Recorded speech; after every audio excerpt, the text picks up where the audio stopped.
Niligtas ng mga pulis ang isang lolo mula sa bingit ng kamatayan matapos malibing ng buhay ng 4 na araw. Natagpuan ang biktima sa gitna ng isang investigasyon. Mga detalye ng balita, ibabahagi maya-maya. Magandang gabi, ako po si Ricky Matay. At ako si Nina Richie Alago Flores. Ito ang mata ng Agila International para naman sa mga headlines ngayong Biyernes ng gabi. China dinemanda o dinedma ang aligasyon sa wiretapping ukol sa West Philippine Sea. Mahigit 4.2 milyong botante ang natanggal sa paglilinis ng COMELEC sa voters list. Presidential banquet sa Taiwan, itatanghal ang pagkakakilanlan ng Taiwan. Sa Houston, Texas, patay ang 4 na katao habang halos 1 milyong residente naman nawala ng kuryente dahil sa bagyo. At mga Filipino influencers na pasok sa Forbes Asia 30 Under 30 Class of 2024, kilalanin.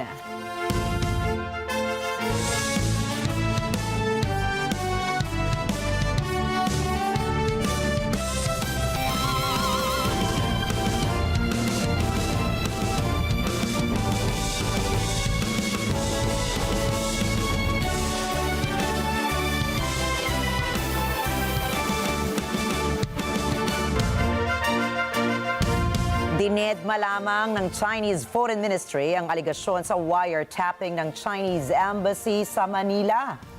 Naganap ito matapos magpahayag ang Department of Foreign Affairs o DFA na imbestigahan ang iligal na gawain ng mga Chinese diplomats sa bansa. Sa isang press conference, sinabi ni Chinese Foreign Ministry spokesperson Wang Wenbin, whether it's the gentleman's agreement or the internal understandings or the new model on properly managing the situation in the South China Sea, they all have clear timelines and are supported by solid evidence. No one can deny their existence. Ito ang naging sagot ng opisyalis ng tanungin ukol sa hakbang ng DFA hinggil sa naging wiretapping. Pero mariing iginiit ni Wang na lahat umano ng impormasyon na ni-release ng Chinese Embassy sa Maynila ay pawang katotohanan.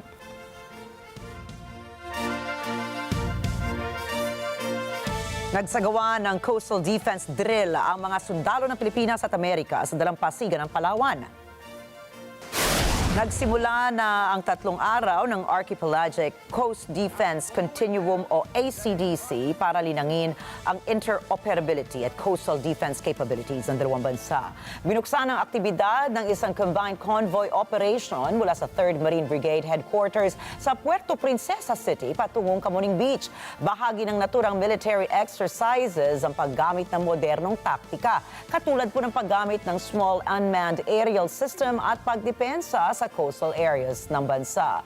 Nagkaroon din ng simulation kung saan ay kailangang magtayo ng barikada ang mga lumahok laban sa umuukupang kalaban sa isang base. Maliban sa combat drills, kasama rin ang logistical support, partikular na ang paggamit ng water purification systems para masiguro ang kalinisan ng water supply sa mga remote coastal areas. Inaprubahan ng mababang kapulungan ng Kamara sa ikatlo at huling pagbasa ang panukala na naglalayong palakasin ng National Housing Authority o NHA. Layo ng House Bill No. 10172 o National Housing Authority Act na palakasin ang mga pabahay ng gobyerno para mapahupa ang kahirapan at mapaunlad din ang ekonomiya ng bansa. Bibigyan din ng kapangyarihan ng NHA na tukuyin at magpatupad ng epektibong programa sa pamimigay ng housing or resettlement project. Kasama rin dito ang pagbili ng lupa para sa pangangailangan ng mga benepisyaryo. Inihayag naman ng National Food Authority o NFA na mangangailangan ito ng 16.3 billion pesos sa susunod na taon upang makuha ang target na volume ng rice buffer stock at magdagdag ng budget para sa pag-upgrade ng storage capacity ng ahensya. Ayon kay NFA Acting Administrator Larry Lacson, bukod sa pagpopondo para sa pagbili ng palay, kailangan din ng ahensya na magtayo ng karagdagang storage at drying facilities upang mapabuti ang buffer stocking capacity nito. Sa kasalukuyan po, ang kapasidad ng NFA sa pagpapatuyo ng palay ay aabot lamang sa 31,000 metric tons. Bumili ang NFA ng humigit kumulang 495,000 metric tons ng palay bilang pagsunod sa batas na nag-aatas sa ahensya na magpanatili ng buffer stock na katumbas ng 9 na araw ng national consumption ng bigas. Samantala, nilimitahan ng Rice Tarification Law ang tungkulin ng ahensya sa pagbuo ng pambansang buffer stock upang matiyak ang sapat na supply ng bigas sa oras ng emergency at sa pagbili ng palay mula sa mga lokal na magsasaka. Kasalukuyan namang dinidinig ng Kongreso ang mga panukalang ibalik ang kapangyarihan ng NFA na mag-angkat ng bigas o patatagin ang mga presyo sa merkado. Aabot sa mahigit 4,200,000 pangalan ang inalis ng Commission on Elections o COMELEC mula sa opisyal na listahan ng mga botante sa Pilipinas. Kabilang sa mga na-delist na botante ay mga bigong nakaboto ng 2 magkasunod na halalan, mga naalis dahil sa utos ng korte, mga walang Filipino citizenship at mga walang valid documents. Batay sa datos, karamihan sa mga botante inalis sa official list ng mga botante ng COMELEC ay nagmula sa Region 4A o Calabarzon. Bago iniulat ng COMELEC ito, una nilang sinabi na mahigit 2.5 milyon na mga bagong botante ang nakapagrehistro na para sa 2025 national and local elections. Nagsimula noong Pebrero 12 ng taong ito ang voter registration period para sa 2025 midterm elections at nakatakda itong magtapos pagsapit ng Setyembre 30. Inanunsyo ng Department of Finance o DOF na makakakuha ito ng $10 million mula sa Green Climate Fund.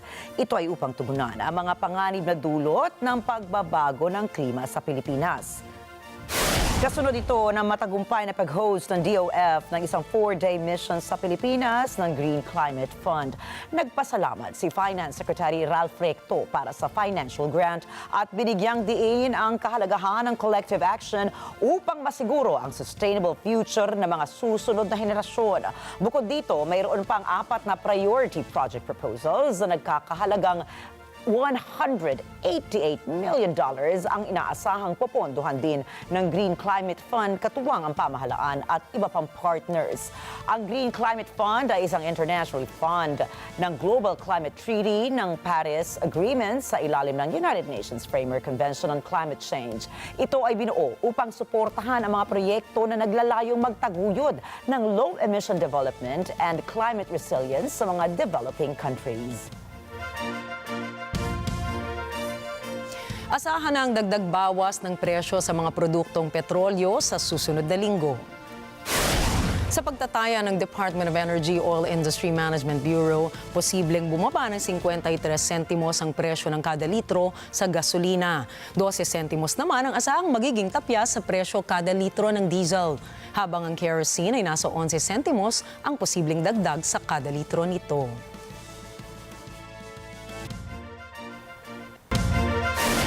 Susunod, kasaysayan ng Taiwan ipapakita sa presidential banquet. Sea of Japan, pinaulanan ng North Korean missiles.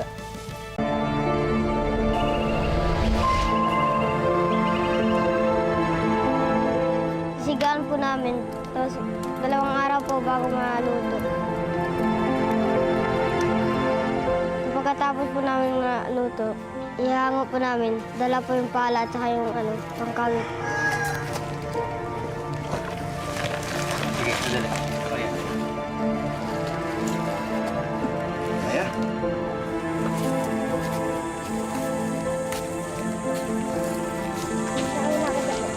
Yun yun. Grabe! Nararamdaman mo talaga yung bigat sa likod, saka sa leeg.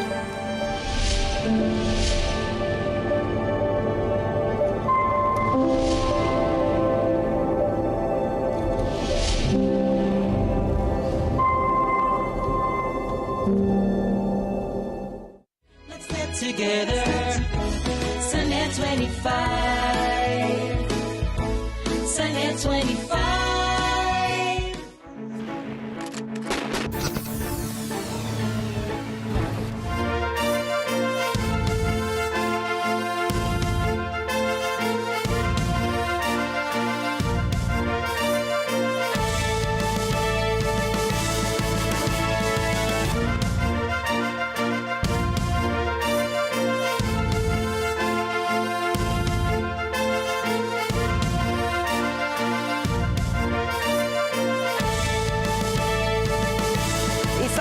Tagumpay ang second civilian mission ng Atin Coalition sa West Philippine Sea o WPS.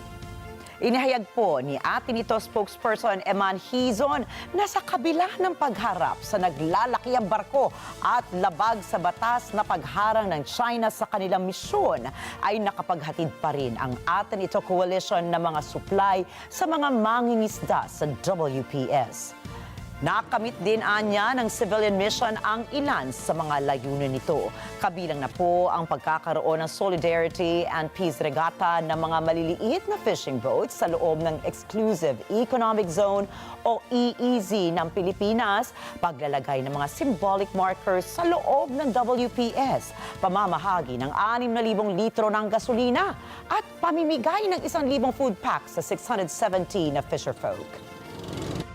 May dala po kaming 19,000 liters of diesel na ipapamahagi po natin sa iba't ibang mga mangingisda na patuloy na naglalaot at nagtatrabaho sa general vicinity ng Panatag Shoal at ng ating iba pang sa loob ng ating exclusive economic zone.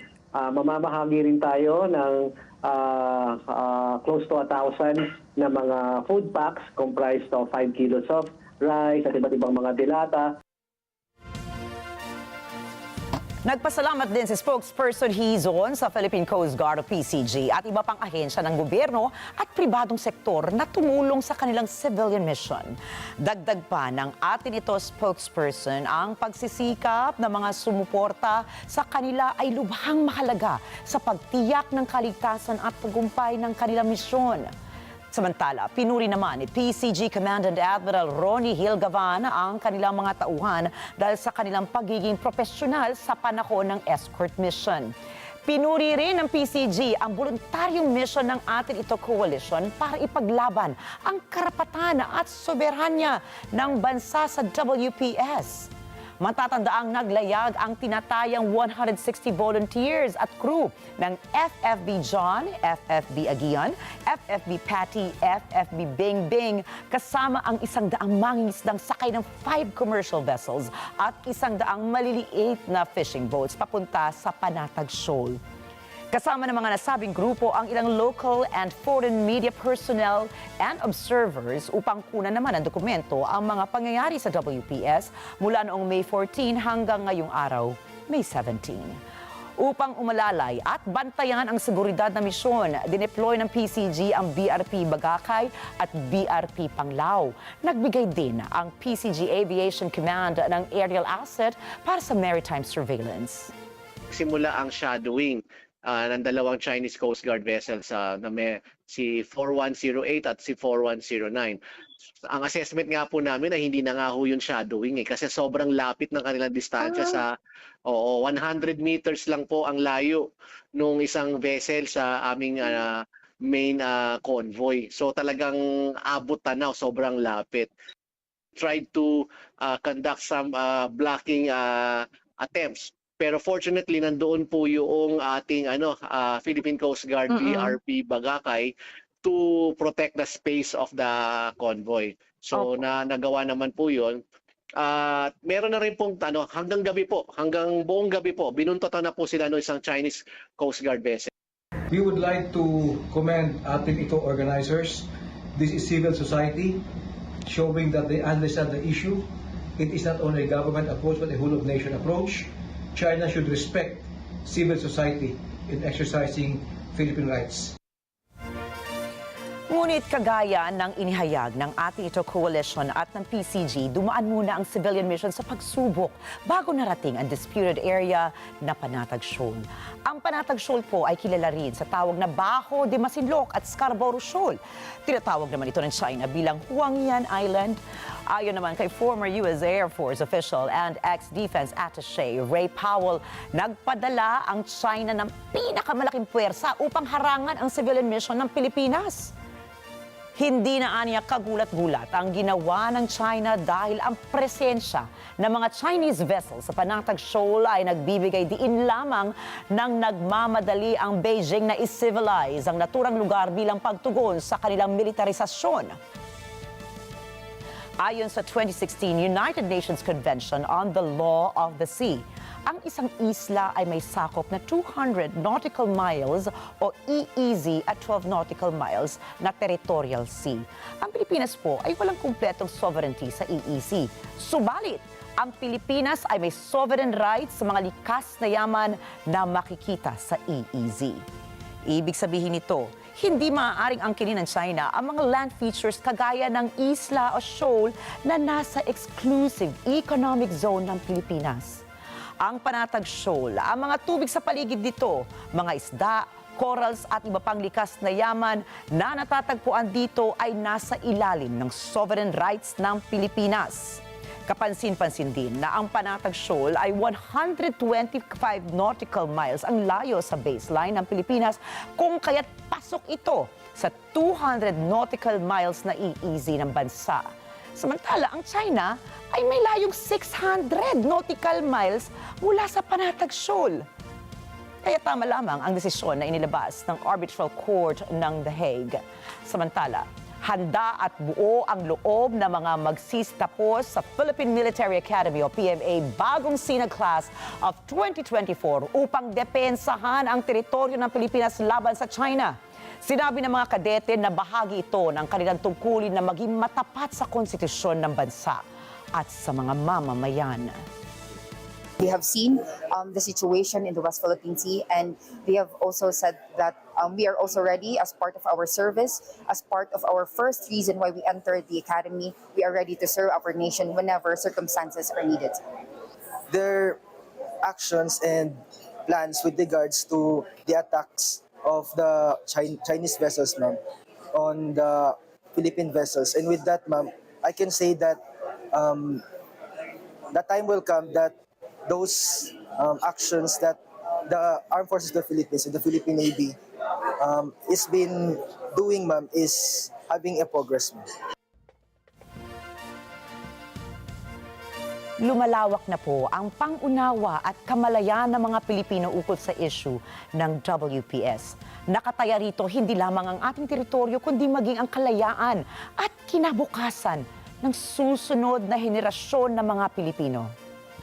Kaya marapat lamang na maging aktibo tayo na pangalagaan, mahalin at protektahan ang ating soberanya, teritoryo at kalayaan na ayon sa batas at walang tinatapakang minuman. Naghahanda ang Taiwan para sa isang pambansang piging na magpapakita ng natatanging kasaysayan ng self-ruled na isla. Narito mga detalye mula kay May Fanway Saragosa. Ang walong kurusong piging na puno ng simbolismo ay ihahain pagkatapos manumpa ni Lai Ching-te bilang Pangulo sa Lunes. Sinabi ng Taiwanese chef na si West Ko na ang piging na ginawa ng kapwa niya Taiwanese chefs at food critics ay sumasalamin sa pagkakakilanlan ng isla. Ani ko, pinagsama nila ang mga seasonal produce ng Taiwan sa isang plato. Kapares nito ang 5 iba't ibang salsa na kumakatawan sa lasa ng 5 major ethnic groups sa bansa.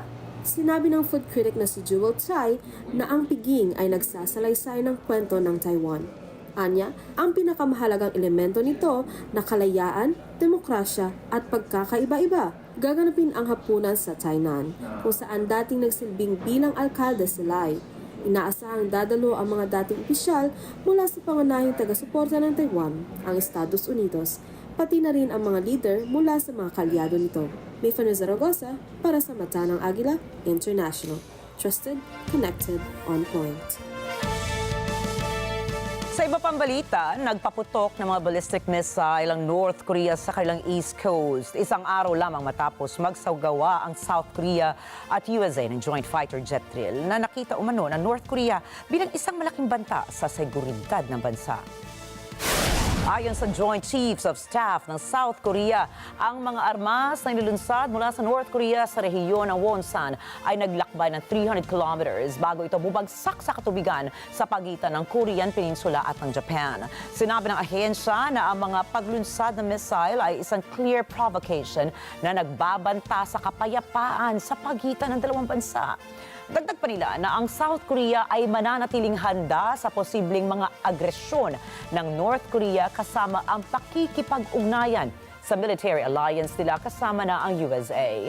Nagpatupad ang North Korea ng ilang weapons testing kasama ang ilang ICBM sa mga nakaraang buwan bilang bahagi ng kanila'y umano'y pagsisikap upang palakihin at i-modernize ang arsenal ng bansa.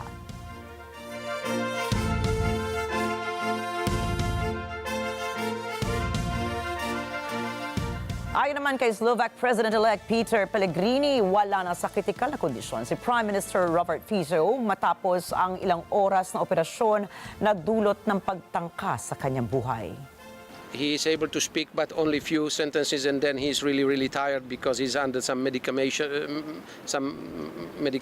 So of course it is very difficult for him, but I had the chance that I came in the right moment when he was able to speak with me a few sentences, but the situation is very critical and we have to give him a lot of energy and think and be positive. Una nang iniulat ng Defense Minister na nasa kritikal na kondisyon si Fico matapos ang attempted assassination sa kanya. Agad namang nadakip sa pinangyarihan ng krimen ang 71 anyos writer and political activist bilang suspect. Inilarawan ni Interior Minister Matusuta Gestoka ang insidente bilang politically motivated assassination attempt.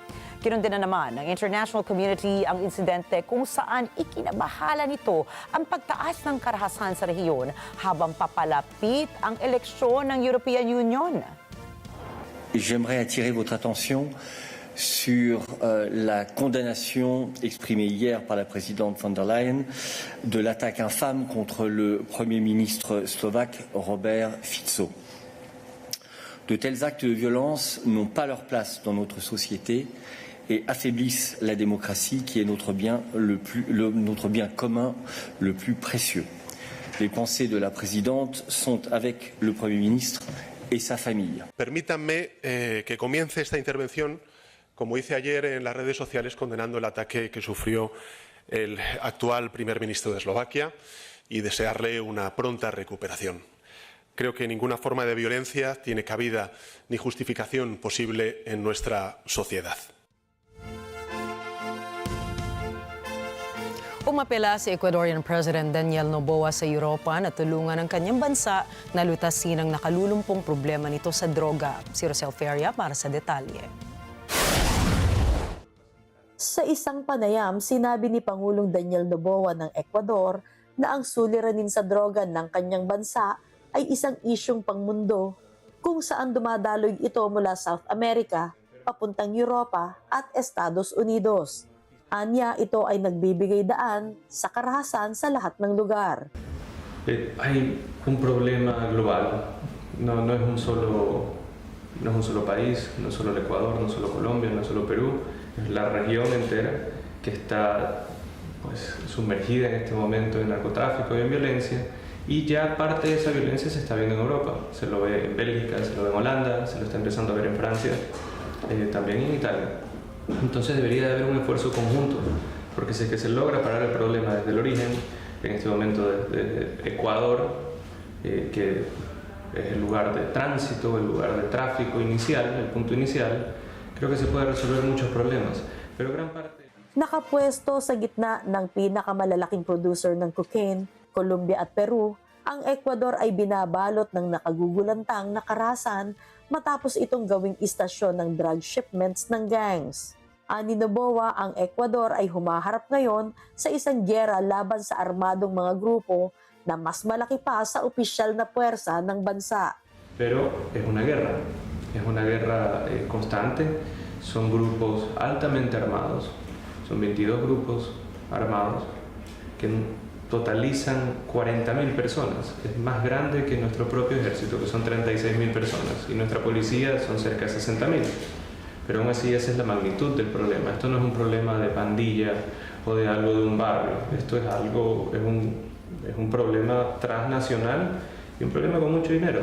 Otro dato. Ang tulong na kailangan ng Ecuador, ani Noboa, ay hindi lamang ang bigyan sila ng armas, kundi ang bigyan ng oportunidad ang mga kabataan nito na makapag-aral at bigyan ang bansa ng trabaho upang mapabuti ang kalagayan ng mga pamilya dito.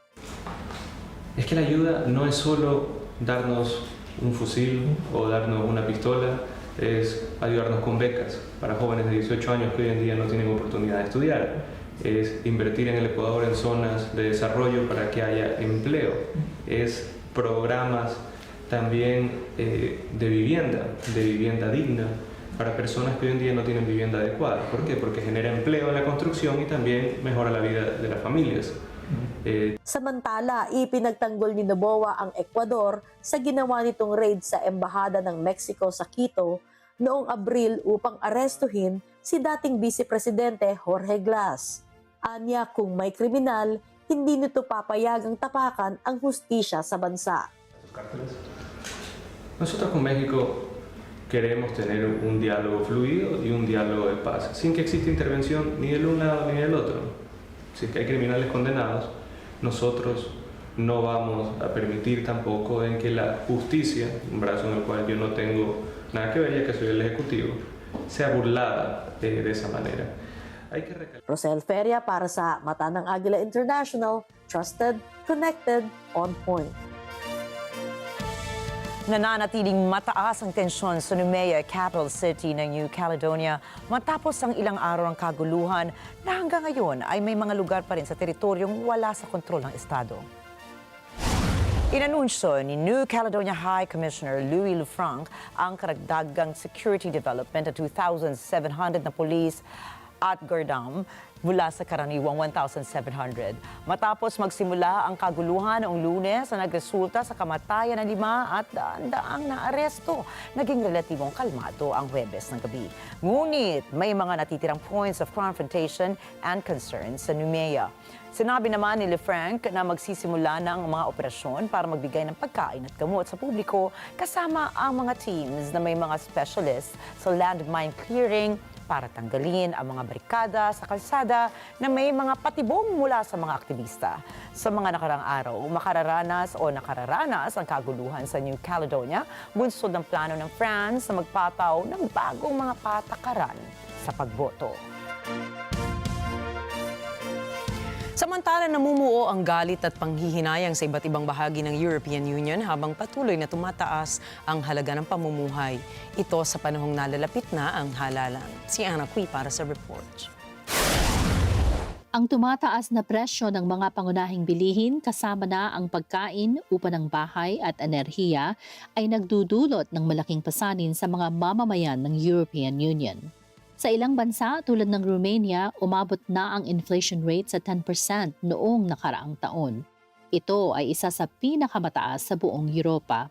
Ang epekto ng tumataas na presyo ay lalong nadarama ng mga ordinaryong mamamayan. Ang spending power nila ay talagang namang nabawasan at marami ang nahihirapan na pagkasyahin ang kanilang kita para sa pang-araw-araw na pangangailangan.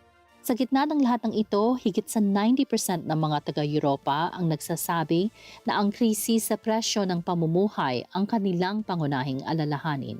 Habang papalapit ang halalan ng EU nitong Hunyo, inaasahan na ang isyong ito ang magiging sentro ng kampanya at magiging malaking impluwensya sa mga desisyon ng mga botante. Ana Cui para sa Mata ng Agila International, trusted, connected, on point. Ipinakita na po sa publiko ni King Charles III ang kanyang unang opisyal na portrait mula nang siya ay koronahan noong nakaraang Mayo. Sara Alcantara para sa balita. Ang portrait na likha ng artistang si Jonathan Yeo ay nagpapakita kay Charles laban sa isang likas na pula na background na nakasuot ng uniform ng Welsh Guards Military Unit na may isang butterfly sa itaas ng kanyang balikat. Ipinagawa ang larawang ibinunyag sa Buckingham Palace noong 2020 upang ipagdiwang ang 50 taon ng dating Prince of Wales bilang isang miyembro ng grant-giving body, ang The Drapers Company noong 2022. Ang mga nakarang subject niyo ay kinabibilangan ng British broadcaster at naturalist na si David Attenborough, Oscar award-winning actor Nicole Kidman, at dating Prime Minister Tony Blair. Inaasang ipapakita ang portrait sa Drapers Hall sa City of London, ang financial district capital ng Britain, mula sa katapusan ng Agosto. Sara Alcantara, London Bureau para sa mata ng Agila International, trusted, connected, on point. Tinanggap na ni dating United States President Donald Trump ang hamong presidential TV debate ni President Joe Biden. Ang unang debate ay mangyayari sa June 27 sa key swing state na Georgia. Makakasama ni Trump at Biden ang mga moderators na sina Jake Tapper at Dana Bash. Ang pangalawang presidential debate ang mangyayari naman sa September 10. Bagamat wala pang ibinibigay na kumpletong detalye ang bawat kampo, ay napaulat na nais umano ni President Biden na ang dalawang debate ay walang audience. Subalit si Trump ay mas gusto na maraming manonood dahil mas exciting daw na makipagdebate kapag may audience. Sinabi naman ng ilang political advisors na lubhang mahalaga ang gaganaping Trump-Biden debate dahil dito na malalaman ng publiko kung may katotohanan nga bang makakalimutan o makakalimutin na si President Biden. May mga Amerikano kasi naduda sa kakayahan ni Biden na maging pangulo ulit ng Estados Unidos dahil 81 years old na siya. Samantala, patutsada naman ng ilan, magkakaalaman na rin kung better choice nga ba si Trump bilang presidente ng Estados Unidos kahit na patong-patong ang mga kaso nito sa korte.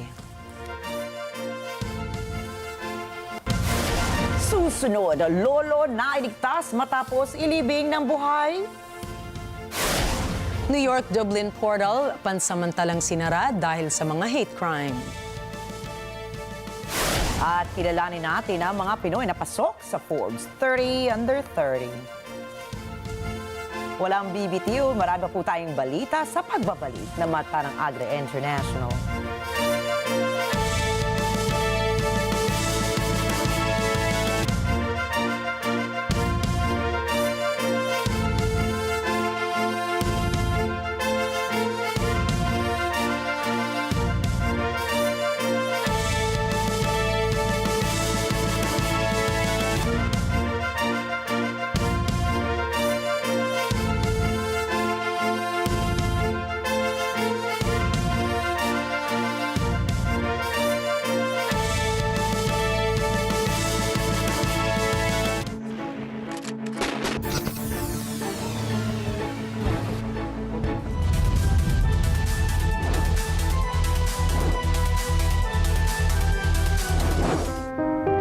Exclusive! Pinatang may malalang sakit na psoriasis, nagparesponde. Yung mga buto ko masakit, halos hindi po ako makagalaw. Ina ng batang may Down syndrome at Hirschsprung disease ating nirespondihan. Mga residente ng barangay Southside sa lungsod ng Taguig, naputulan ng supply ng tubig sa gitna ng tag-init. Mahirap po talaga kasi lalo na sa ngayon mainit ang panahon. Sabado, alas 6 hanggang alas 7 ng gabi, ito ang Responde, mata ng mamamayan. Let's get together. Sunday 25. Sunday 25. From the boardroom to the bunker, the Net25 Golf Cup is swinging back to action at the Alabang Country Club. Flexing their irons are Net25's celebrity friends, business partners, and supporters vying to be on top of the leaderboard. Who will be this edition's best of the best? We'll soon find out as the executive edition of the second Net25 Golf Cup is now open for business. Open for business with Cesar Vallejos, Sunday, 9 p.m. Sunday 25. This portion is brought to you by North Luzon Express Terminal.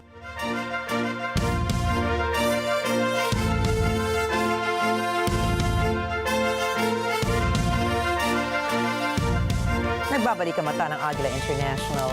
Sa pagpapatuloy ng ating mga balita ngayong gabi, nagdagdag ng bilang ng barkong pinadaraan ang Panama Canal sa kabila ng kakulangan pa rin ito sa tubig. Naging suliranin po kasi ang water deficit ng kanal noong isang taon na nauwi sa pagpigil ng daloy ng trapiko dito. Bruce Balmeo para sa balita. Ang Panama Canal ay isang interoceanic waterway na nagpapagalaw ng 6% ng maritime trade ng mundo. Inilunsad ng Estados Unidos ang operasyon ng kanal noong 1914. Subalit, noong taong 2023, nag-issue ng restrictions ang kanal dahil sa kakulangan ng ulan dulot ng El Niño phenomenon. Binawasan ang daloy ng trapiko sa kanal dahil dito. Ngunit nitong Huwebes, dinagdagan na ang bilang ng mga barkong pinadaraan sa kanal. Mula 27, ngayon ay 31 na. Ito ay dahil sa dalawang artipisyal na lawa na nagsusuplay ng tubig sa kanal na 80 kilometro ang haba na nagkokonekta sa Pacific Ocean sa Atlantic.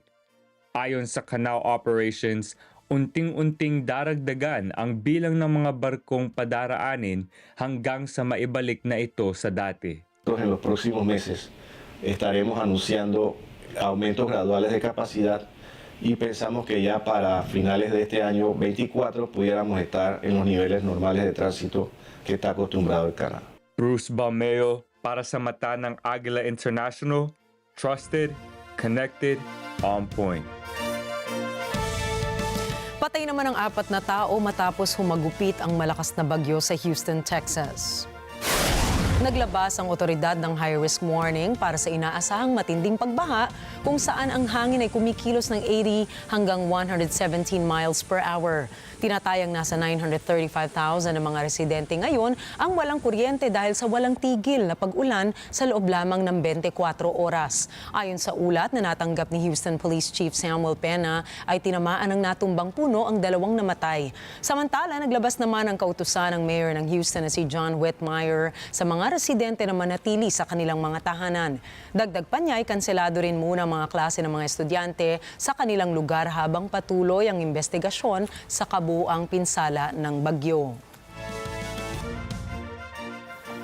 Samantala, nasa mabuting kalagayan ang isang 62-year-old na lolo matapos itong ilibing ng buhay sa loob ng 4 na araw.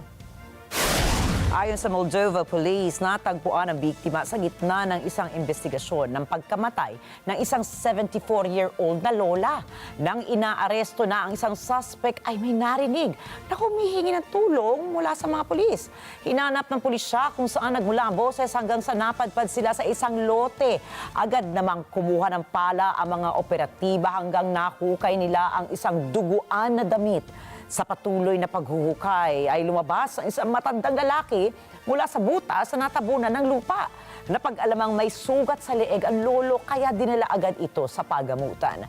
Naniniwala ang mga investigador na ikinulong ang matanda sa isang makeshift basement ng nahuling suspect at tinabunan ng lupa para hindi makatakas. Saka sinundan ito ng pagpaslang sa 74-year-old na lola. Isang Algerian na nawala noong kabataan niya taong 1998 ang natagpuan sa bahay ng kanilang kapitbahay matapos ang mahigit 26 na taong nakalipas. Si Omar bin Omran na ngayon ay 45 taong gulang na ay nailigtas mula sa bahay ng kanilang kapitbahay sa isang lungsod sa hilagang bahagi ng Algeria ngayong buwan. Natagpuan siyang nakatago sa isang haystack sa bahay ng kapitbahay nila sa El Gadid, mga 200 meters lamang ang layo mula sa bahay ng kanilang pamilya. Ayon sa mga otoridad, inaresto nila ang isang 61 taong gulang na lalaki na may kaugnayan sa pagdukot at sa ngayon ay patuloy na iniimbestigahan ang kaso. Nawala si Omran noong kasagsagan ng civil war sa Algeria na isang dahilan na nagpaniwala sa kanyang pamilya na isa siyang biktima ng digmaan. Ngunit sa paglipas ng mga taon, nanatiling kumbinsido ang kanyang ina na buhay siya at malapit lamang sa kanila. Sa kasamang palad, pumanaw ang ina ng biktima noong 2013 nang walang anumang impormasyon tungkol sa kinaroroonan ng kanyang anak.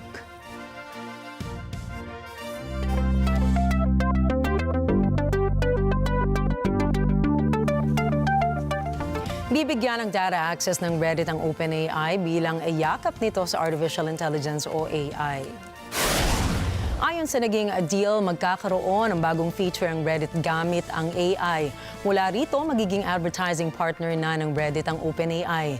Sa kabilang banda, marami namang Redditor o Reddit users ang naging vocal sa usaping ito. Taong 2023, nang mahigit 7,000 subreddits ang nawala matapos magprotesta sa pagbabago ng API pricing ng Reddit. Wala pang napaulat na financial terms sa pagitan ng dalawang kumpanya.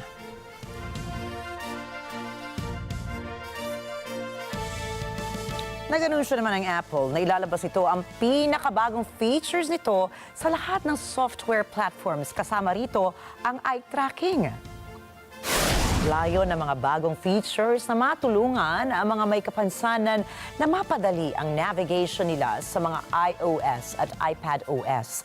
Kasamang itatanghal ng Apple ang bagong music haptics option gamit ang Taptic Engine Vibration System ng iPhone para makalikha ng mga vibrations sa audio ng music na supported ng Apple Music tracks. Idaragdag din ng Apple ang features para mabawasan ang motion sickness kapag gumagamit ng iPhone sa gumagalaw na sasakyan. Darating din ang vocal shortcuts bilang tulong sa mga hirap magsalitang users. Ayon sa kumpanya, posibleng lumabas ang lahat ng nasabing features sa debut ng iOS and iPad OS 18 sa dulo ng taon.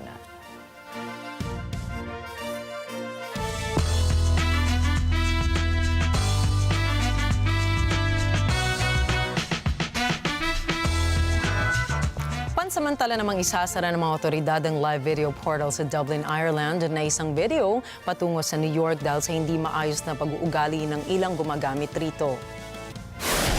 Sinabi ng Dublin City Council na isasara nila ang interaktibong webcam habang sinusubukan ng mga technician na ayusin o isensor ang mga proyektong nagdudulot ng kasiyahan at kontrobersiya. Ayon sa Council, umaasa silang magkakaroon ng solusyon, ngunit sa kasamaang palad, hindi tatanggapin ang inirekomendang solusyon na pag-blur sa video. Ang art installation ay naging isang world phenomenon at pinagmula ng kontrobersiya simula noong May 8. May mga taong mula sa panig ng Ireland ang nagtapo ng mga itlog, nagpakita ng bahagi ng katawan at nagpakita ng mga swastika at ng Twin Towers noong 9/11 na nag-udyok o 9/11 na nag-udyok sa New York Post na tawagin itong Portal to Hell.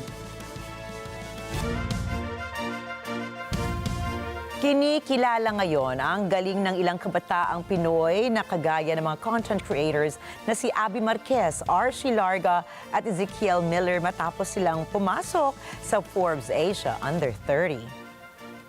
Tinaguri ang Lumpia Queen ang content creator na si Abigail Marquez kung saan ang mga video na kanyang inilalabas ay may kinalaman sa pagluluto ng mga pagkain.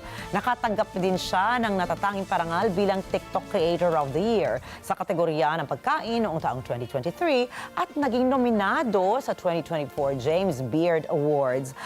Bukod po sa kanya ay pasok rin si Archie Larga na nagbibigay ng makabuluhang content sa usaping gamot at kalusugan na naging daan para maiuwi niya ang award ng Best Educational TikTok Creator noong 2023.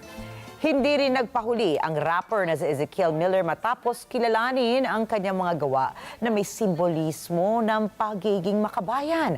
Samantala, ayon sa Forbes, ay matindi ang ginawa nilang screening sa mga nagsumite ng aplikasyon para sa Forbes 30 Under 30 na ibinatay nila sa kriteria ng kita at social impact.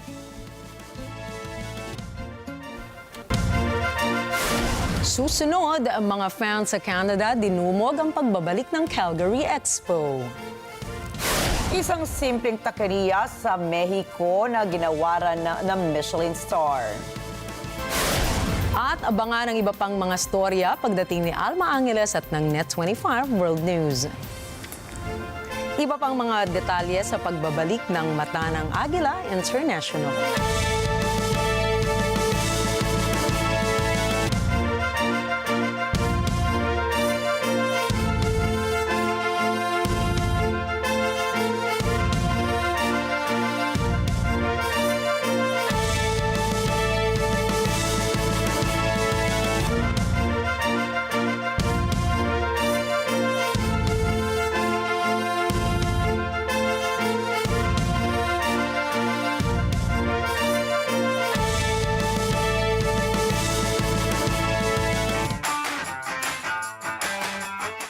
ang hindi ginagawa o kayang gawin ng isang Alessandra De Rossi. Wow! Pero hinahanap pa rin yung pumatay sa kanya. Pinapressure ba ako? Kailan naman ikaw yung best actress talaga? Okay. Matagal. Mailap sa akin ng best actress, laging supporting. Pero yung commercial success, hindi mo inakala na mangyayari. Ate, baka next year na lang. Marunong ka pala magtagalog. Hindi lang career ko yung binago ng kita-kita, pati yung paggawa ng pelikulang Pilipino. You know, showbiz can be heartbreaking, ha? Kailangan matapang ka. The betrayals. Pero yung tapang mo na yan, yung tapang mo sa buhay, saan galing yan? Ako laging lahat ng ito, in the end, hindi mahalaga. Hindi siya nagmamatter. Ibang klase, Alessandra De Rossi, magpalakpakan naman tayo. She survived the worst! Wow! Let's get together. Sunday 25. Sunday 25.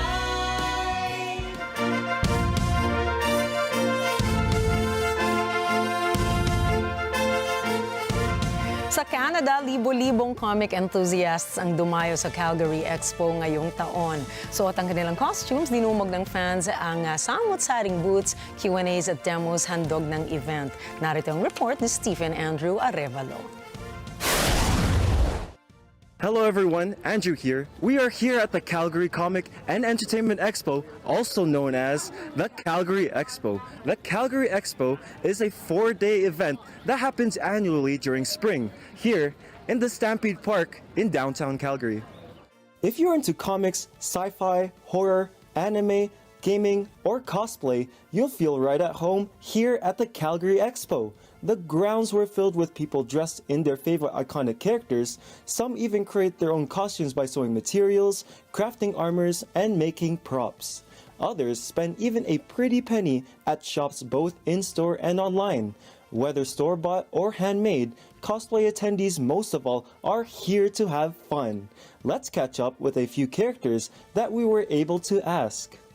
So what are you wearing today? I'm wearing a Captain America costume. Oh wow, it's really detailed, amazing. What would you say inspired you to wear this character?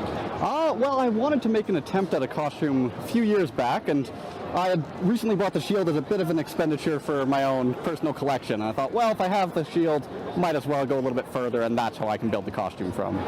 Great. How would you say, what was your budget like when you were looking for a costume like this?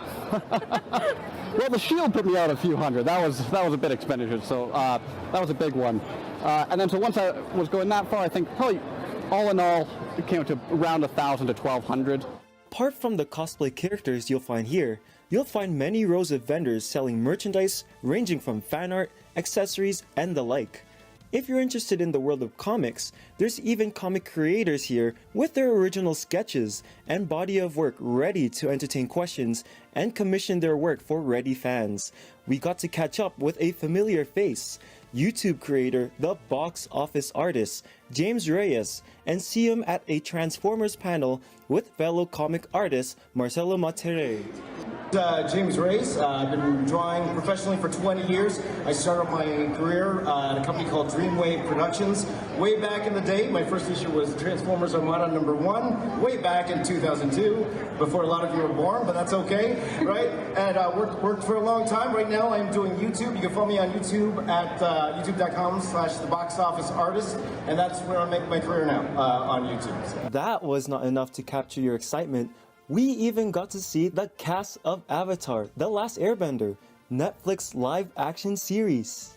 We wanted to keep the soul of the original animated show intact and then, create from that. So, that really helped put my mind at ease when I got to read scripts and stuff like that. More notable celebrities that were in attendance during the Calgary Expo had photo ops and autograph signings. I hope you had fun with me. Stephen Andrew Arevalo para sa Mata ng Agila International. Trusted, connected, on point. Samantala, pinarangalan ngayon ng Michelin star ang kauna-unahang Mexican taco stand na pangunguna ng chef na si Arturo Rivera Martinez. Nagpunta naman ang ilang tauhan na Michelin sa restaurant para igawad ang star at ibigay ang isang puting full-sleeved chef jacket. Ayon kay Martinez ay mahigit na 20 years na siyang nagluluto ng taco sa El Khalifa at masaya siya na mula sa 16 Mexican restaurants ay siya ang napili. Dagdag pa niya, ang sikreto sa masarap na taco ay ang pagiging simple ng mga sangkap nito, kalidad ng karne at tamang temperatura sa pagluluto. Sa usapin ng presyo ay kumbinsido naman ang mga tao na kahit mahal ito kumpara sa ibang itinitinda ay masasabi namang masarap at sulit ang ibabayad nilang $5. Samantala, sinabi naman na may-ari na si Mario Hernandez Alonso na wala pa ring nagbago simula nang itayo niya ang restaurant at mananatiling secret mula sa publiko ang pinagbibilhan niya ng karne. Ang sarap. Nakakagutom, Nina. Yun nga. Ito pa naman, pag nagre-report tayo ng tungkol sa pagkain, tapos sa oras na ganitong alas 10:30, parang ewan ko ba, kung may iniingatan Lalo na kang ngayon, figura. umuulan na, napansin mo ba? Yun Dalas na yung dagdag ulan. mo pa yung Sa ating damit natin, kumbaga El Nino and La Nina. Nako, parating na po. Kaya mag-ingat po kayo ngayong weekend. Dahil may pabugso-bugso ng pag-ulan ngayon. Kanina rin tayo nabuhusan ng ulan. Kaya ingat po tayo. Tsaka kung maaari, wag nang lumabas muna ng bahay, no? Masarap kumain. Habang umuulan, doon ka sa bahay mo, luto ka ng sinigang, champuradong may tuyo, ganun. Naku, ano ba yung mga comfort food mo, Nina, kapag, ayan, umuulan? Kasi ako talaga, minsan naaawa ako sa delivery guys nung bata ako kasi pag ganyan, nararamdaman ko na umuulan, para matik sa akin, order ako ng pizza. Ay, ang sarap. Tapos manonood ako ng cartoons ng bata ako. Sarap. Kami naman, kapag tag-ulan, mas Pinoy. O, mas panlasang Pinoy yung mga merienda namin. In fact, naalala ko nung bata ako, kanin for merienda, di ba? Wow. Kaya mo ba yun, Ricky? Pwede, champurado, di ba? Kasi talagang ang mga Pinoy, mahilig talaga sa mga high-carb na mga pagkain. Kahit anong oras pa ng araw yan. So, mga kakanin yan ang mga favorite ko talaga. Yung mga sapin-sapin. Is that your comfort food? Oo, For mga when maha it rains? blanca, ganyan. Pag umuulan, ha? Oo. Nakakatakot. Kasi makakarami ka. At hindi, yan, shampoo. Ako kailangan din naman talagang carbo loading tayo. Tapos, mahihiga lang tayo sa kama, manonood ng pelikula or TV Sinabi kasama mo yung ating pa. mga mahal sa buhay. Kaya yan, ihanda nyo na po ngayong weekend ang inyong mga champurado, paggawa ng lugaw, mga lomi, naku. Ay, sarap mainit na sabaw. Yan ang perfect din kapag tag-ulan. And with the weekend approaching, naku po, exciting. Mukhang magigain ako just thinking Just thinking about it. Di ba? Oo, Di ba? diba? Minsanan lang naman. Oo, tama. Alam mo ba? Ano? Nag-aabang ka na. Alam mo ba? Na ang sabaw pala at kanin, pag in-English mo, magugulat ka. Bakit sabaw at kanin? Oo, pag in-English, subukan mo. Oh, di ba? Sabay kaya nating sabihin. Okay, 1, 2, 3. Surprise! Ganun. Direct, parang hindi na tayo bumibenta kay Direct Mads, ano? Ito, last na, for tonight. Last na. Kasi natakam ako dun sa, alam mo, gusto ko rin pala yung mga instant ramen. Ay, oo. Ay, lalo may na, araw mahilig na ako ng kinikrave ko yan. Ako po. Naku, Oo, may totoo. chicken. Naku, ang dami natin mga Tama. kailangan. Mga anak, nanonood si Mish Kat Chris ngayon, alam nyo na, magluluto na naman si Mami mamaya na midnight Tama. snack ng Totoo yan, Korean. ako. Pero Nina, alam ba ang tawag sa fake noodles? Oh, ano nga ba? Impasta. Ay, gusto ko yan. Ay, yung Englishero namin nakakatawa. Di ba, natawa? So, tatandaan ko yan, Ricky. Ang tawag sa fake noodles ay impasta. Oh, Diba? gusto ko yan. Gusto ko sige, yan. teka lang, baka kumoto na tayo ngayon kay Oo Direct nga. Mads. Kasi Baka alam ko si ano. Direct Mads, mamaya may joke din yan. Oo. Wala. Mamaya tayo Naku, magbalitaktakan. pero Nina, imagine, weekend na naman. Totoong Exciting. Happy Friday na. Totoo. And we hope that you would enjoy this weekend with your family and loved ones. And be safe always. Pero tandaan, mula Lunes hanggang Biyernes, narito po kami para maghatid ng balita sa mga kako ng mundo. Muli, ako po si Ricky Matay, wishing you all a happy weekend. Ako naman si Nina Richie Alagaw Flores, humihiling na sana hitik na hitik ng pagmamahal at kasayahan ng inyong weekend. Ito ang mata ng Agila International. Para naman sa mga balitang nangyari sa iba't ibang panig ng mundo, punta naman tayo kay Alma Angeles para sa Net25 World News. Take it away, Alma.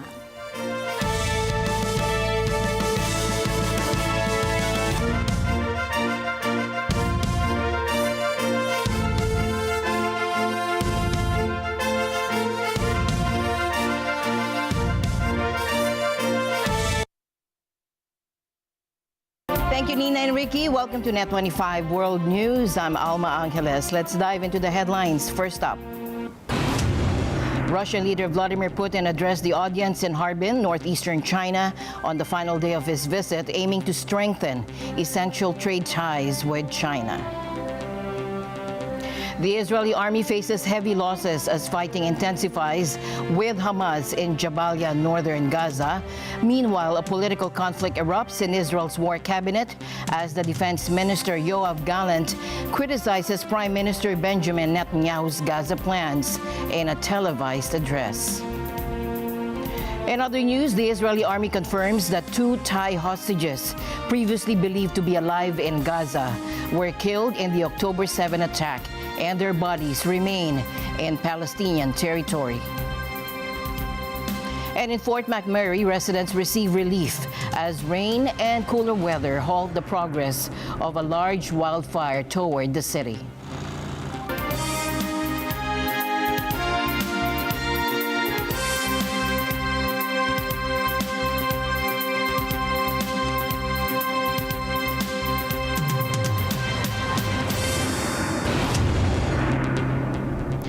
Russian leader Vladimir Putin addressed the audience in Harbin, northeastern China.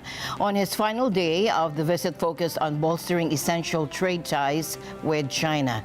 China and Russia's strategic partnership has deepened since the invasion of Ukraine, with Beijing dismissing Western accusations of supporting Moscow's war effort. Take a look.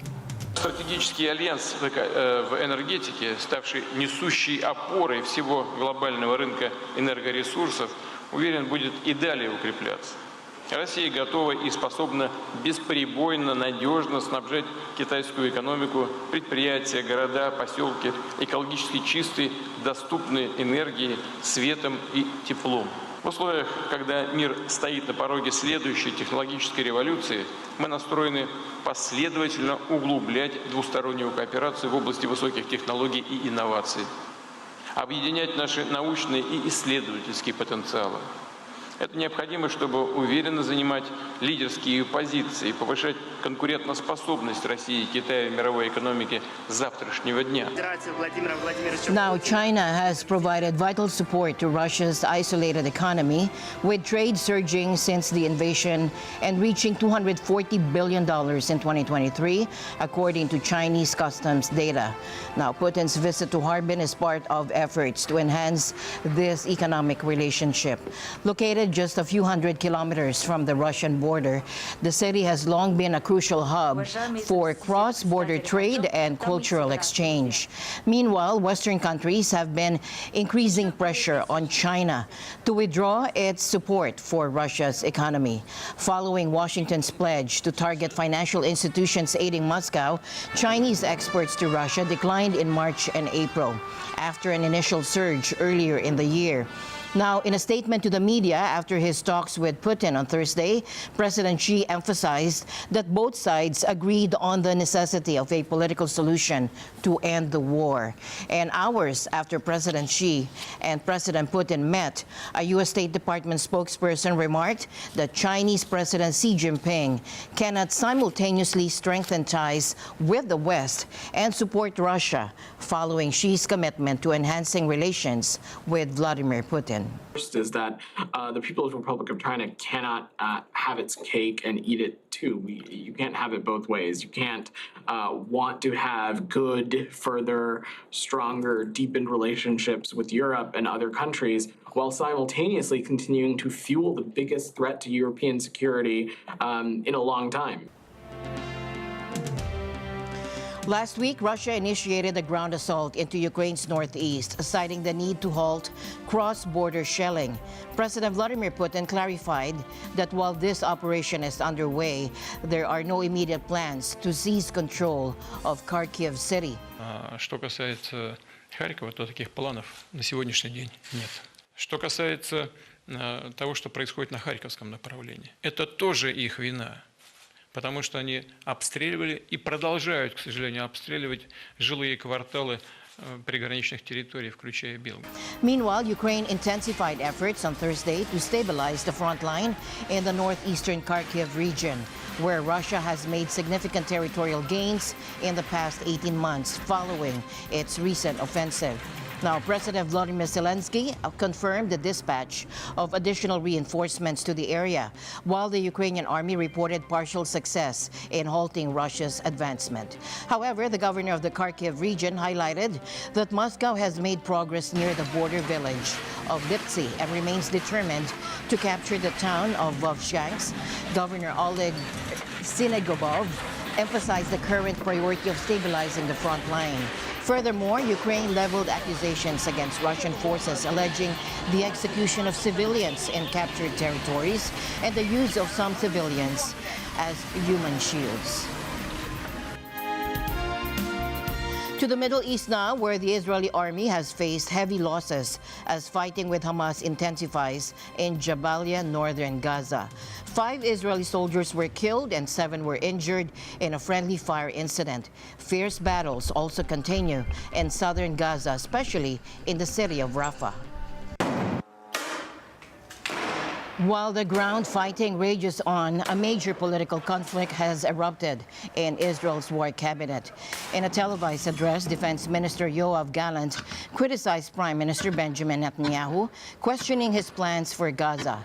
Gallant said he has been asking about the post-war situation in Gaza since October, but Netanyahu has not provided any answers.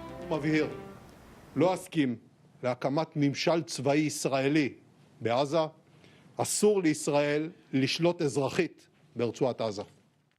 אני קורא לראש הממשלה, בנימין נתניהו, לקבל החלטה ולהכריז כי ישראל לא תשלוט אזרחית ברצועת עזה, כי לא יתקיים ממשל צבאי ישראלי ברצועת עזה, ותקודם מיידית אלטרנטיבה שלטונית לחמאס ברצועת עזה.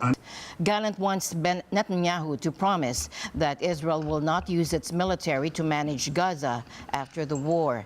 Prime Minister Netanyahu responded by saying he will not hand Gaza back to Hamas. אני לא מוכן להחליף את חמאסטן בפתחסטן.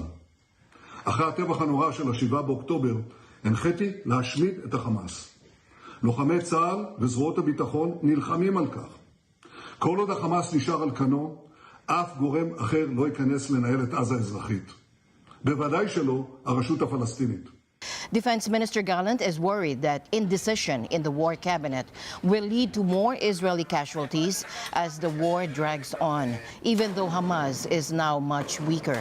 War Cabinet Minister Benny Gantz supports Gallant and recently spoke with U.S. officials to improve Israel-U.S. relations. Prime Minister Netanyahu is in a difficult situation, fighting Hamas and facing strong opposition from allies and domestic leaders. Prime Minister Netanyahu remains determined, but his cabinet is showing signs of division and support for the Israeli offensive is decreasing. Time's running out for the Prime Minister. Israel strongly criticized South Africa's case before the UN's top court today, denouncing as completely detached from reality. Now, Pretoria is urging judges to mandate a ceasefire in Gaza. A leading Israeli lawyer portrayed South Africa's case as a ridicule of the UN Genocide Convention, which Israel is accused of violating. Pretoria has called on the ICJ to intervene and halt the Israeli offensive in the Gaza city of Rafah. Israeli Prime Minister Benjamin Netanyahu, despite U.S. warnings of potential harm to over 1 million civilians taking refuge there, ordered the Rafah offensive. At the ICJ, Gilad Noam, a top Israeli lawyer, acknowledged the tragedy of the war in Gaza but refuted claims of genocide. That there is a tragic war going on, but there is no genocide. Yet, the State of Israel requests the court to reject the request for the modification and indication of provisional measures submitted by the Republic of South Africa.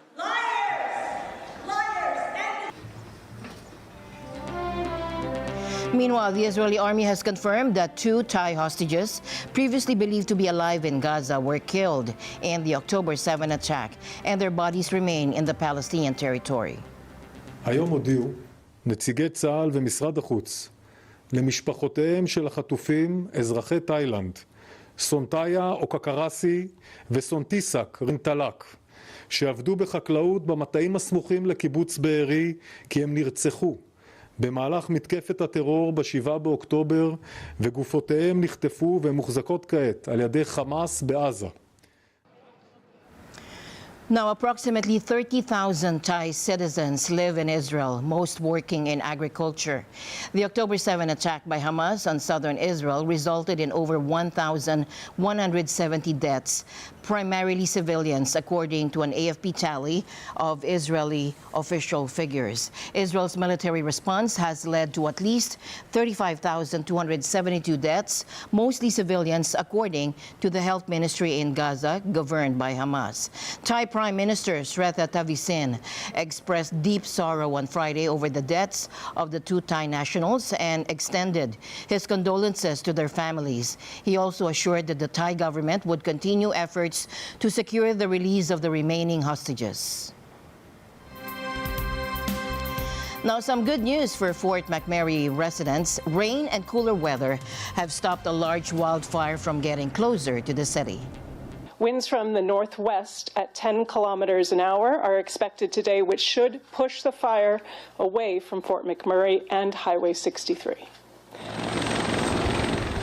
Now, this is a major relief for residents in this oil-producing region.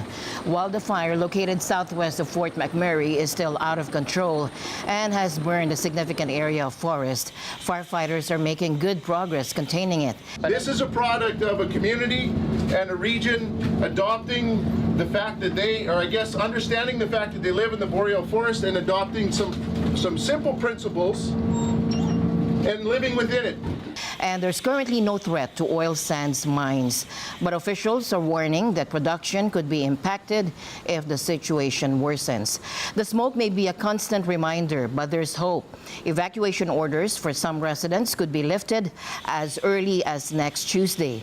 Firefighters are working hard, and with continued favorable weather, they may be able to gain the upper hand on this blaze. Meanwhile, in Texas, heavy storms claim 4 lives, with winds reaching up to 100 miles per hour. Downtown Houston streets were strewn with glass from shattered windows, and social media footage revealed the havoc. Over 1 million customers, including 800,000 in Harris County, lost power. Mayor John Whitmire confirmed the fatalities mainly from fallen trees and car entrapments. Through the Heights to the Central Business District, and then did a significant impact in the east side. We've had, unfortunately, 4 fatalities. We're still in a recovery mode. Winds clocked between 80 and 100 miles per hour. Now, Whitmire advised avoiding downtown, announced school closures, and urged non-essential workers to stay home. What I want to emphasize is stay at home. Houstonians, stay at home tonight. The recovery will go through to tomorrow. So if you're a non-essential worker, don't go to work tomorrow. I ask the business community to be considerate of their employees. There's no HISD school tomorrow. Power restoration is expected to extend into the following day, and officials are assessing damages, urging residents to stay off roads and minimizing travel. Houston, with a population of 2.3 million, faces significant disruptions to its oil-driven economy. House Republicans are pushing to hold Attorney General Merrick Garland in contempt of Congress. And this move comes after Garland's refusal to hand over audio recordings of President Biden's interview with Special Counsel Robert Hur, who declined to recommend charges in Biden's classified documents case. The Justice Department is a fundamental institution of our democracy. People depend on us to ensure that our investigations and our prosecutions are conducted according to the facts and the law and without political influence. We have gone to extraordinary lengths to ensure that the committees get responses to their legitimate requests. But this is not one. To the contrary, this is one that would harm our ability in the future to successfully pursue sensitive investigations. A lot of time with Shishi. While the Justice Department has released transcripts from the interview today, the president asserted executive privilege over the recordings. Special Counsel Robert Hur conducted an extensive interview with the president as part of his investigation into Biden's retention of classified records. In a nearly 350-page report released in February, Hur concluded that criminal charges against Biden were not warranted. However, in a politically charged section, Hur described him as a sympathetic, well-meaning, elderly man with a poor memory. There have been a series of unprecedented and, frankly, unfounded attacks on the Justice Department. This request, this effort to use contempt as a method of obtaining our sensitive law enforcement files is just the most recent. The effort to threaten to defund our investigations and the way in which there are contributions to an atmosphere that puts our agents and our prosecutors at risk, these are wrong. Now, Republicans have seized upon Hur's comments regarding Biden's memory, aiming to reignite the age issue as the 81-year-old Democrat prepares for an anticipated rematch against the 77-year-old Republican Donald Trump in the upcoming November presidential election. And while transcripts of Hur's interview with Biden have been made public, House Republicans are also seeking access to the audio recordings. Calgary's Comic and Entertainment Expo brought together a massive crowd of comic enthusiasts this spring. Over 1,000 fans dressed up as their favorite characters and spent the weekend enjoying booths, Q&A sessions, and demos. Here's Steven Arevalo with more. Hello everyone, Andrew here. We are here at the Calgary Comic and Entertainment Expo, also known as the Calgary Expo. The Calgary Expo is a 4-day event that happens annually during spring, here in the Stampede Park in downtown Calgary. If you're into comics, sci-fi, horror, anime, gaming, or cosplay, you'll feel right at home here at the Calgary Expo. The grounds were filled with people dressed in their favorite iconic characters. Some even create their own costumes by sewing materials, crafting armors, and making props. Others spend even a pretty penny at shops both in-store and online. Whether store-bought or handmade, cosplay attendees most of all are here to have fun. Let's catch up with a few characters that we were able to ask. So what are you wearing today? I'm wearing a Captain America costume. Oh wow, it's really detailed, amazing. What would you say inspired you to wear this character? Well, I wanted to make an attempt at a costume a few years back, and I had recently bought the shield as a bit of an expenditure for my own personal collection. And I thought, well, if I have the shield, might as well go a little bit further, and that's how I can build the costume from. Great. How would you say, what was your budget like when you were looking for a costume like this? Well, the shield put me out a few hundred. That was a bit expenditure, so that was a big one. And then so once I was going that far, I think probably all in all, it came to around 1,000 to 1,200. Apart from the cosplay characters you'll find here, you'll find many rows of vendors selling merchandise ranging from fan art, accessories, and the like.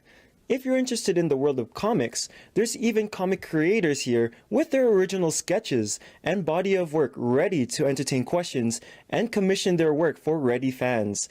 We got to catch up with a familiar face, YouTube creator, the box office artist, James Reyes, and see him at a Transformers panel with fellow comic artist, Marcelo Matere. James Reyes. I've been drawing professionally for 20 years. I started my career at a company called Dreamwave Productions. Way back in the day, my first issue was Transformers Armada #1, way back in 2002, before a lot of you were born, but that's okay, right? And worked for a long time. Right now, I'm doing YouTube. You can follow me on YouTube at youtube.com/theboxofficeartist, and that's where I make my career now, on YouTube. So. If that was not enough to capture your excitement, we even got to see the cast of Avatar: The Last Airbender, Netflix live-action series. We wanted to keep the soul of the original animated show intact and then, create from that. So, that really helped put my mind at ease when I got to read scripts and stuff like that. More notable celebrities that were in attendance during the Calgary Expo had photo ops and autograph signings. I hope you had fun with me. This is Stephen Andrew Revelo for Net25 News. Thank you, Stephen. You're watching Net25 World News. We'll be right back.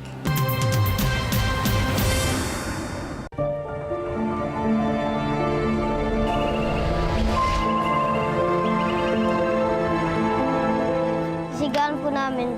Tapos 2 araw po bago maluto. Pagkatapos po namin maluto, ihango po namin. Dala po yung pala at saka yung pangkawit.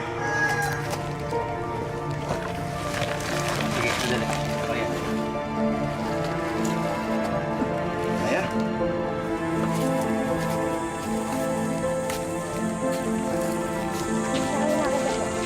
Yun yun. Tapos, Uy, talaga! Grabe! Nararamdaman mo talaga yung bigat sa likod, saka sa leeg.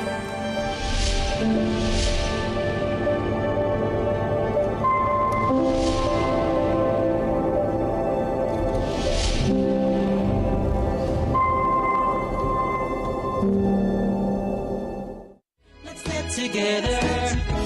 Sunday 25. Sunday 25.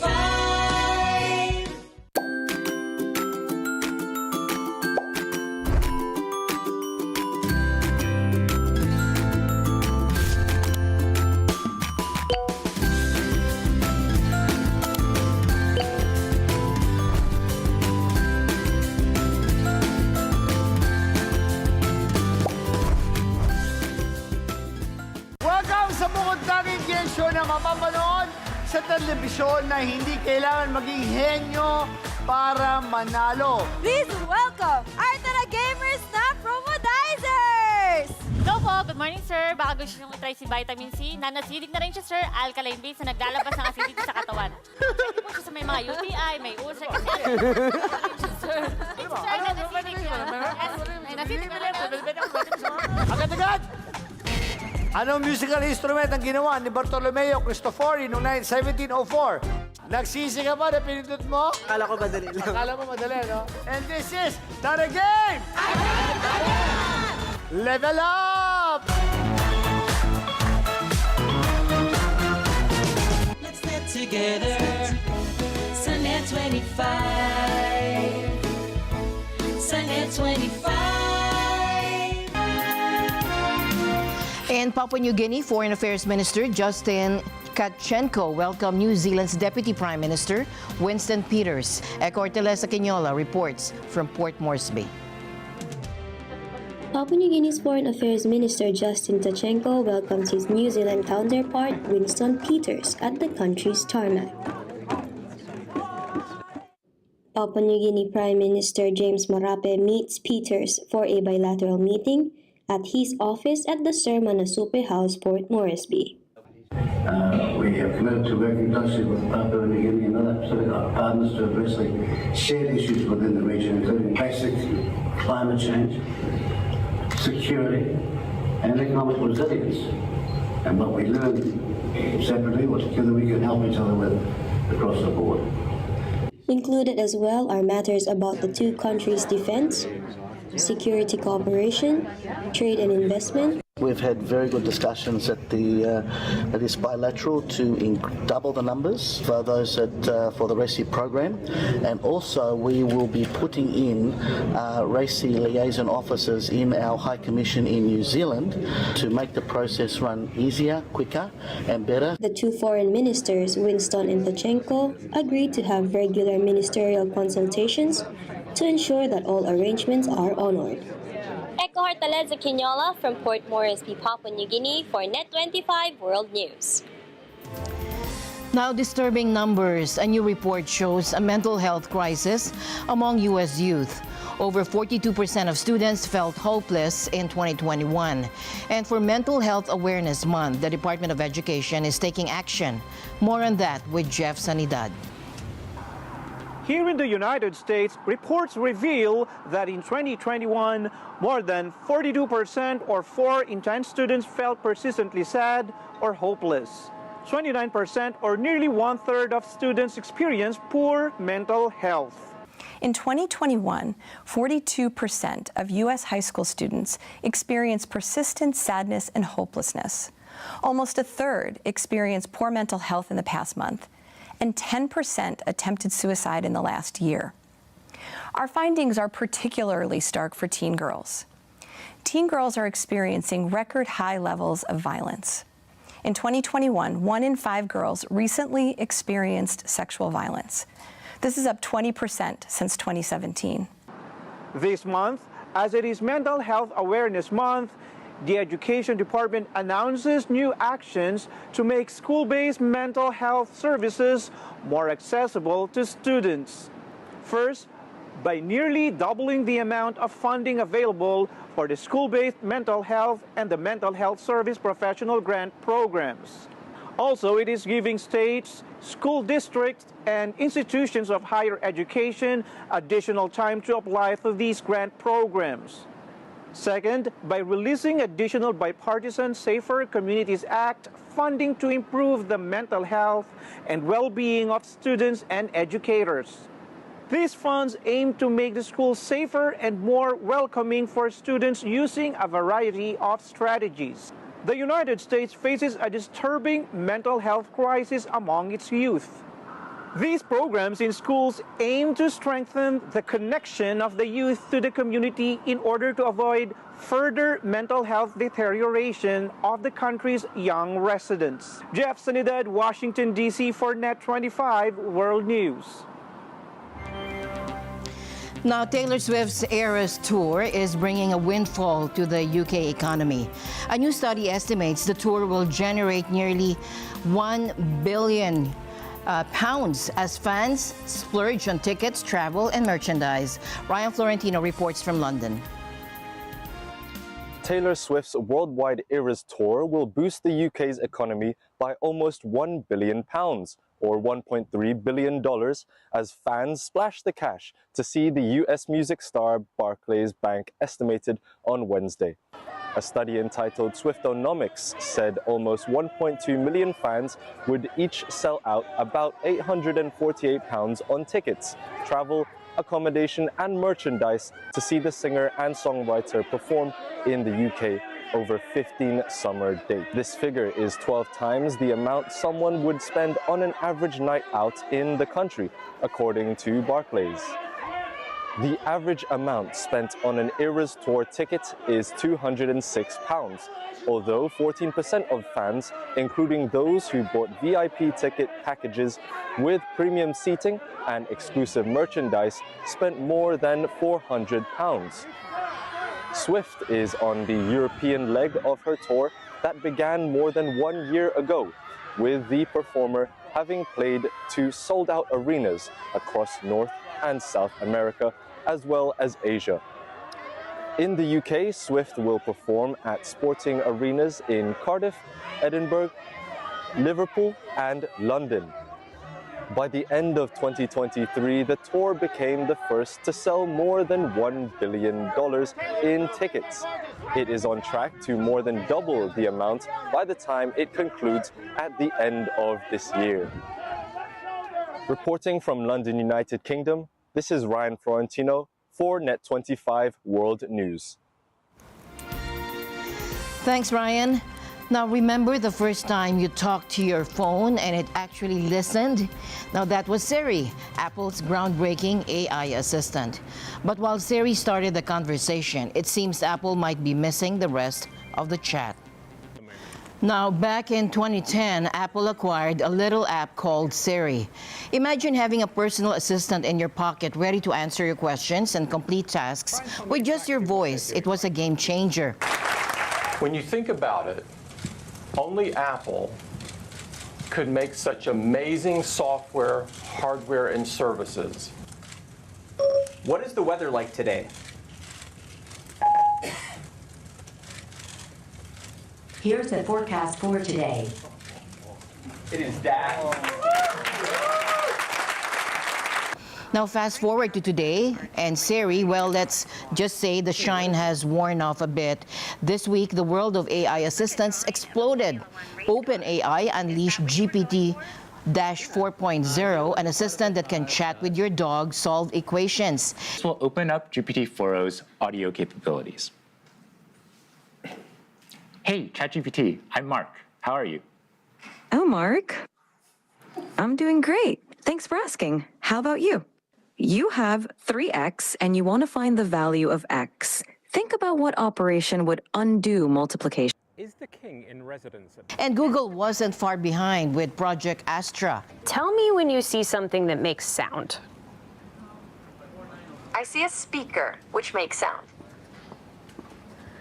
What is that part of the speaker called? That is the tweeter. It produces high-frequency sounds. Do you remember where you saw my glasses? Yes, I do. Your glasses were on the desk near a red apple.